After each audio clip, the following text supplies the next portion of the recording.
доктор болчу, биздин аялдын үй бүлөлүк доктору болчу. Апам деген кээ бирде мисалы адамдар ооруп калса үйгө алып келип айыктырып, кайра үйүнө жеткирип койгон күндөрү болгон. Түн ичинде саат 2-3'te уктап жатсаң, жаныңда кичинекей бала ыйлап аткан болот. Көрсө ошо бирөө баласы ооруп алып келип үйдө айыктырып аткан көрөт элем да. Айылда апам атында көчө бар. Ошол көчөдө мен басып баратып, сыймыктанам, суктанам.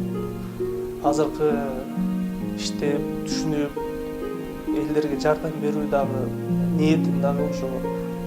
Мен апам дүйнөдө эң сулуу, эң меримдүү, эң жакшы адам катары билем. Ушунчалык сагынган нерсем ушу апамдай, апамдын бир таяк жешти сагынам да.